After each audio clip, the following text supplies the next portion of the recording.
السلام علیکم ورحمۃ اللہ وبرکاتہ۔ ان الحمد للہ وحدہ والصلاة والسلام علی من لا نبی بعدہ اما بعد فاعوذ باللہ من الشیطان الرجیم بسم اللہ الرحمن الرحیم۔ عن ابن عباس رضی اللہ عنہ قال فرض رسول اللہ صلی اللہ علیہ وسلم زکاة الفطر طہرة للصيام من اللغو والرفث وطعمة للمساكين من أداها قبل الصلاة فهي زكاة مقبولة ومن أداها بعد الصلاة فهي صدقة من الصدقات۔ رواہ ابو داود۔ ابو داود شریف کی روایت ہے، ابن عباس رضی اللہ عنہما فرماتے ہیں نبی کریم صلی اللہ علیہ وسلم نے روزے دار پر روزے کو بیہودہ گوئی، فحش کلامی سے پاک کرنے اور غربا و مساکین کو خوراک مہیا کرنے کے لیے زکوٰۃ الفطر فرض کی ہے۔ جو عید کی نماز سے پہلے فطرہ ادا کیا اس کی زکوٰۃ قبول ہوگی، اور جو بعد میں عید کی نماز کے بعد میں ادا کرے گا وہ زکوٰۃ الفطر نہیں بلکہ عام صدقات میں شمار ہوگا۔ محترم حاضرین، زکوٰۃ الفطر جو ہے وہ کب، یہ جو فطرہ ہے یہ کب ادا کرنا ہے، وقت بتا دیا گیا کہ چاند، عید کے جو چاند ہے وہ دیکھنے کے بعد سے لے کر عید کی نماز شروع ہونے سے پہلے تک ہمیں ادا کرنا ہے۔ کن کو ادا کرنا ہے؟ طعمة للمساکین، مسکینوں کو، فقراء اور مسکینوں کو ادا کرنا ہے۔ کیا ادا کرنا ہے؟ خوراک ادا کرنا ہے، کھانے کی چیز ادا کرنا ہے، غلہ ادا کرنا ہے، فوڈ پروڈکٹس استعمال کرنا ہے، اس کا جو استعمال کرتے ہیں ہم خوراک، اس کو دینا ہے۔ کیا دینا ہے؟ تو ہمارے کھانے میں ریگولرلی ہم جو کھانا کھاتے ہیں، جو خوراک ہے ہمارا ڈیلی، وہ روزمرہ کی زندگی میں جو ہم زیادہ استعمال کرتے ہیں اس میں سے دینا ہے۔ کتنا دینا ہے؟ 1 صاع دینا ہے۔ حدیث عن ابن عمر رضی اللہ عنہما قال فرض رسول اللہ صلی اللہ علیہ وسلم زکاة الفطر صاعا من تمر او صاعا من شعیر علی العبد والحر والذکر والانثى والصغیر والکبیر من المسلمین وامر بها ان تودى قبل خروج الناس الى الصلاة۔ زکوٰۃ الفطر کے جو ابواب ہیں صحیح بخاری میں، اس کی حدیث ہے۔ ابن عمر رضی اللہ عنہما فرماتے ہیں نبی کریم صلی اللہ علیہ وسلم نے زکوٰۃ الفطر فرض قرار دی ہے، اور وہ 1 صاع ہے کھجور میں سے، 1 صاع ہے جو میں سے، غلام پر، آزاد پر، مرد پر، عورت پر، چھوٹے پر، بڑے پر، تمام لوگوں پر فرض اور واجب ہے۔ اور آپ صلی اللہ علیہ وسلم نے یہ بھی حکم دیا کہ اسے نماز عید سے نکلنے سے پہلے ادا کر دیا جائے۔ ادائیگی کا مقصد کیا ہے؟ کیوں ہم دیتے ہیں؟ تو اس لیے دیتے ہیں کہ روزے میں جو کمی ہو جاتی ہے، 30 دن 1 مہینہ جو ہم روزہ رہتے ہیں اس میں کوئی غلطی ہو جاتی ہے، یا عبادت میں کوئی نقص آ جاتا ہے، کمی آ جاتی ہے، بیہودہ باتیں کر لیتے ہیں، یا جو بات نہیں کرنا چاہیے وہ کر لیتے ہیں، یا کوئی نافرمانی کا کام کر لیتے ہیں جو نہیں کرنا چاہیے، تو اس کی تلافی کے لیے، اس کی بھرپائی کے لیے ہم مسکینوں کو کھانا یعنی خوراک دیتے ہیں۔ اب اور دوسرا مقصد یہ بھی ہے کہ نادار اور غریب لوگوں کو کھانا مل جاتا ہے، نادار اور غریب لوگوں کو کھانا مل جاتا ہے، اور وہ بھی عید کی خوشی میں شامل ہو جاتے ہیں۔ اب صدقہ فطر اس غلے سے دیا جاتا ہے جو انسان بطور خوراک روزمرہ کی زندگی میں استعمال کرتا ہے۔ وہ عرب کا دیش ہے، عرب تھا وہ۔ عرب کے زمانے جاہلیت میں اس دور میں لوگ زیادہ تر خوراک کیا استعمال کرتے تھے؟ جو استعمال کرتے تھے, کھجور استعمال کرتے تھے, منقع استعمال کرتے تھے. وہاں کا جو سسٹم تھا, جو فوڈ سسٹم تھا کھانے پینے کا, اس حساب سے وہاں کی جو ضرورت تھی اس لیے دیا گیا. باقی اگرچہ ہم اپنے ساؤتھ انڈیا کو دیکھ لیں گے تو ہم زیادہ تر چاول کا استعمال کرتے ہیں, اور کسی گھر میں کبھی کبھی جو ہے آٹا کا بھی استعمال ہوتا ہے. تو زیادہ ہم جس چیز کو کھاتے ہیں روزانہ تین وقت میں یا 2 وقت میں, اسی میں سے ہم دیں گے. کتنا دیں گے؟ 1 سا.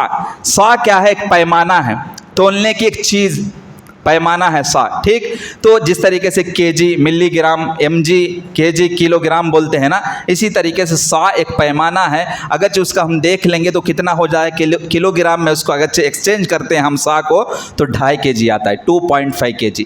یہ کس کو دینا ہے, کن کو ادا کرنا ہے؟ یہ سب جو ہے کن کی طرف سے ادا کرنا ہے؟ ہر مسلمان, چاہے وہ آزاد ہو یا غلام ہو, مرد ہو یا عورت ہو, بچہ ہو یا بچی ہو.